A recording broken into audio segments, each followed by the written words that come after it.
When you really stop to think about it, there are just so many reasons to be afraid.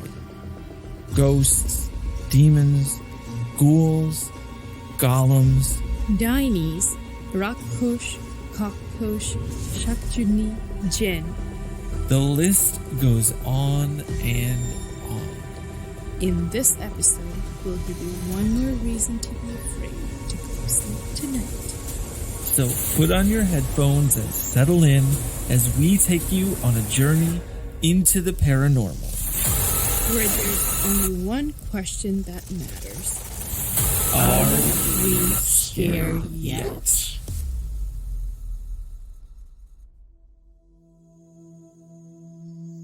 She came to our house when I was just a boy.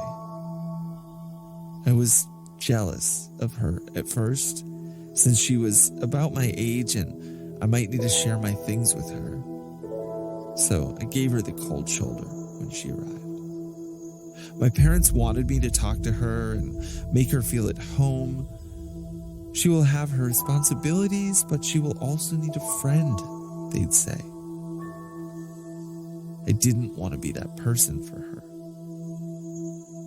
Madhu was 7, and I was about 8 at the time. She was my brother's new wife. His first wife died in childbirth years ago, and he didn't want to remarry.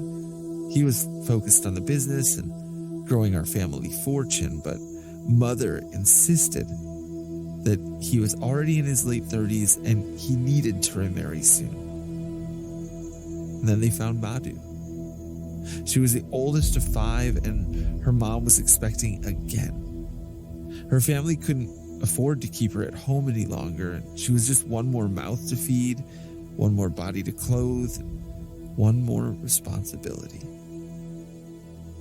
Between her mother being pregnant nearly every year and her father working odd jobs, they could barely afford to put food on the table. So when word spread that my brother was looking for a new wife, her family was eager to put the beautiful Madhu at the front of the line. My mother slept in the middle and Madhu and I on opposite sides. You can only imagine how upset I was when I had to share my bed with her. That first morning, the first thing Madhu said to me was that I snored, and then she laughed at me. I was outraged. I demanded that she should be sent back immediately. Of course, that wasn't happening. I would try to keep my distance, but she would always get in the way and laugh her little head off at my anger, which made me even angrier. Madhu's pestering got to me. So one monsoon day, she came to see what I was doing with the banana trees, and I immediately thought she was going to make fun of me as she usually did. So this time, I preempted her. I told her I hated her guts and I wish she never came to our house, and that if she had any dignity, she wouldn't come home. So Madhu stayed in the woods, getting wet all afternoon, until my mother found out where she was and put an end to it and brought her home. Madhu had a fever. She was not herself. She didn't eat or sleep. She was in a trance. She would talk to herself all the time, but not really talk to anyone in particular. It felt terrible, and against my will, I became afraid that she wouldn't make it and I would be alone without her. When she finally recovered, our rivalry was broken and we became friends. It wasn't easy to get her to cheer up after her recovery because she certainly wasn't my fan, but I won her over and life was good. We did everything together. My brother, he was always busy. He had nothing to do with the young wife at home. He had business to focus on and she had to grow up. At that point, my brother frequently came home, and that made me upset. Back then, I didn't know why, but now I do. We were teens when the news came. My brother had died in an accident not far from the family business while he was out for lunch. I was relieved. I shouldn't have been, but I was. But I did not imagine what would happen next. Madhu was getting ready as tears streamed down her face. But she said nothing. She got ready in her wedding attire. She looked as beautiful as ever, even cried. I was so busy being a boy in love, that I had forgotten her future. For many years, it hadn't happened. No men we were close to died in the recent years. At least, none with a living wife. It was time for her to get ready to serve her husband in the afterlife and join him on his pyre. As I realized this, I ran to Madhu, and she knew. She knew what I was going to say, and she looked at me, begging me not to say anything. She knew this might have been her fate all along, and she had quickly made peace with it. But what about me? How could I make peace with it? She asked my mother and everyone to leave the room. She had to talk to me. She told me it was okay. She was happy that she was blessed to spend many years with me, to have a companion to grow up with. More than that, so many girls didn't have that. They went to homes with no young children, and they were made to be adults, whether they were ready or not. She was luckier than they. When she got married, she didn't know what she was signing up for. It was just a real-life version of playing house. My brother was a good man. He was good to her and took care of her, and she respected him. It wasn't him that she loved, but she always knew her duty was to her husband and not to whom she loved. She told me it would be okay and she would always be with me. What do you think I did then? Just because she was acting like a grown woman at 14, I wasn't a man yet. As the youngest son of the family, neither did anyone expect me to be. I told her we could run away. We could hide. We could build a future together. Somewhere no one would know that I wasn't her husband.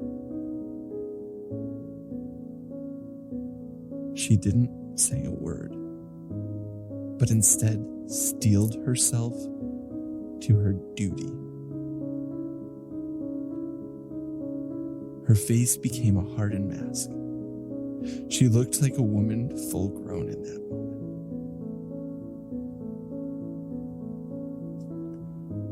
I ran to my parents and begged them to spare her. But even if they wanted to, it was not their decision. A woman's life ended with her husband. That's how it was, how it had been, and how it would be until the end of time. They locked me up. They locked me in my room where I cried, yelled, tried to break the door, tried to break the window, but even in my heightened emotional state, I wasn't strong. I cried and I cried until I passed out in a puddle of my tears. When I awoke, it was morning, and she was gone forever. I was in a daze. I didn't eat or drink for days. My family tried everything, but I was inconsolable. Until she came. She flowed in off the balcony on a breeze that smelled of sesame oil, lit by a crystalline moonbeam. She stood for a moment, taking me in before she approached my bedside. Sat down. I could feel the bed sink as she lowered herself. And she told me I had to live. I had to do the things she didn't get to do. And so I did. I eventually married, had children of my own, and my wife was a good woman. She took care of me and the family until her last breath. I was so glad that I was there to see it. I did everything I was to do as her husband, but we were never in love, and she didn't seem to mind that one bit. She was content being in the big house, being occupied, and keeping up with the community. Madhu helped me choose her. Since the day she came to me, we have been together. My sons have married, have children. They've all moved to the city, and I'm here with staff that takes care of me as I live my last days with Madhu. Some nights we walk around the house. Some nights we sit and talk. I'm an old man, and she's just as beautiful as she ever was.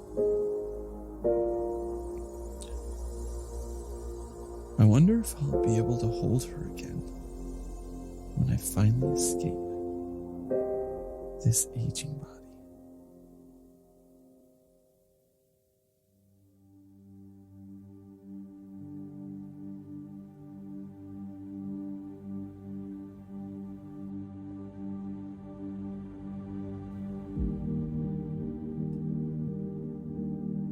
The sati ritual, the practice of a widow burning herself on her husband's funeral pyre, is a reminder of the injustices suffered by women throughout history. Although the practice was banned in India in 1829, the legacy of this cultural tradition still lives on, and the magnitude of women who have fallen victim is unknown. This episode serves as a reminder this Valentine's Day that we need to do better, and that sometimes the paranormal is the least frightening part of a paranormal story, as the reality of human suffering and oppression can be far more frightening. We hope you'll join us for our next installment of Are We Scared Yet? And a tale that is certain to leave you feeling weak to your stomach. Coming soon.